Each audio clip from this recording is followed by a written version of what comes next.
Fred Okengo Matiang'i ni mwanasiasa wa kipekee ambaye anaogopewa zaidi nchini Kenya. Hujambo na karibu kwa taarifa zetu za Kenyascope, ambapo tunaangazia siasa nchini Kenya, wanasiasa, historia zao na vilevile kuchambua masuala ya siasa. Ikiwa ni mgeni hapa, tafadhali na kusihi uweze kusubscribe. Fred Okengo Matiang'i, mzaliwa wa mwaka 1968 katika eneo la Borabu, kaunti ya Nyamira, alijitokeza kama mmoja wa viongozi wenye ushawishi mkubwa katika serikali ya Rais Uhuru Kenyatta. Safari yake ya kisiasa ilianza kwa kasi, ikijaa mafanikio na utata, na kumfanya kuwa kiongozi anayezua hisia tofauti miongoni mwa Wakenya. Matiang'i alipata elimu yake ya msingi na sekondari katika maeneo ya Nyamira na Kisii. Baadaye alijiunga na chuo kikuu cha Egerton kwa shahada ya kwanza, kisha akasomea shahada ya uzamili na uzamifu PhD katika mawasiliano na mabadiliko ya kijamii katika chuo kikuu cha Nairobi. Kabla ya kuingia serikalini, alihudumu kama mwadhiri na mshauri wa mashirika ya kimataifa kama vile Benki ya Dunia, UNDP na chuo kikuu cha jimbo la New York ama ukipenda SUNY.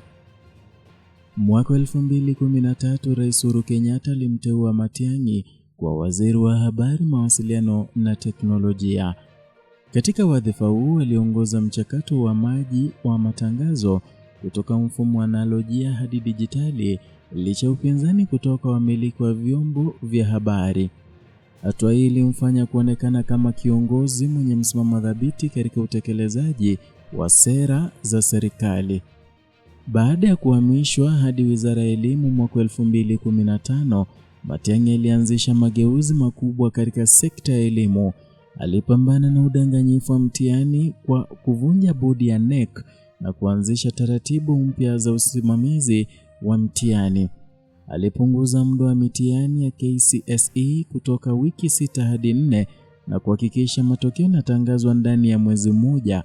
Hatua hizi zilisababisha kupungua kwa idadi ya wanafunzi waliopata alama ya A kutoka zaidi ya 2,000 hadi 141 mwaka 2016. Baada ya kifo cha Joseph Ole Nkaiseri mwaka 2017, Matiang'i aliteuliwa kwa waziri wa mambo ya ndani kwa muda, kisha akathibitishwa rasmi mwaka 2018. Katika wadhifa huu alisimamia usalama wa taifa na kuanzisha mikakati ya kupambana na ugaidi na uhalifu. Aliongoza operesheni za kupambana na wizi wa mifugo na utekaji nyara, ikiwemo kuunda kikosi maalum cha kushughulikia visa vya utekaji nyara. Mwaka 2018, wakati wa kuapishwa kwa Raila Odinga kama rais wa wananchi, serikali ilifunga baadhi ya vituo vya televisheni kwa madai ya kuhatarisha usalama wa taifa. Hatua hii ilizua mijadala mkubwa kuhusu uhuru wa vyombo vya habari na nafasi ya Matiang'i katika maamuzi hayo. Katika hali hiyo, Matiang'i alikumbwa na migogoro na viongozi wa upinzani, hasa baada ya kutangaza vuguvugu la National Resistance Movement ama ukipenda NRM kuwa kundi haramu. Aliongoza operesheni za kuwakamata viongozi wa upinzani kama Miguna na TJ Kajwang', hatua zilizotafsiriwa kama ukandamizaji wa haki za kisiasa. Licha ya kuunda kikosi maalum cha kupambana utekaji nyara, baadhi ya Wakenya walimkosoa kwa kushindwa kudhibiti visa hivyo vilivyozidi kuongezeka. Wengine walimtuhumu kwa kupuuza uzito wa tatizo hilo, akielezea kama jambo dogo licha ya ongezeko la matukio ya utekaji nyara nchini. Baada ya kuondoka serikalini, Matiang'i alihusishwa na sakata matumizi mabaya ya fedha katika uanzishaji wa tawi la chuo kikuu cha Kenyatta huko Kigali, nchi ya Rwanda. Ripoti ya mdhibiti wa mkaguzi mkuu wa hesabu za serikali ilionyesha kuwa zaidi ya milioni 420 zilitumika bila kuleta manufaa yoyote kwa taifa, na kuibua maswali kuhusu usimamizi wa rasilimali za umma wakati wa uongozi wake. Baada ya kuondoka serikalini, ripoti zilianza kuibuka kuwa Matiang'i anapanga kugombea urais mwaka 2027. Inadaiwa kuwa ameajiri kampuni ya ushawishi kutoka Canada ili kujipatia uungwaji mkono wa kimataifa na anajipanga kama chaguo la kizazi kipya cha Wakenya wanaotaka mabadiliko.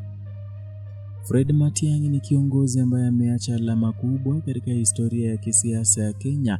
Uongozi wake umejaa mafanikio na utata na kumfanya kuwa mmoja wa viongozi wanaozua mijadala mikali nchini.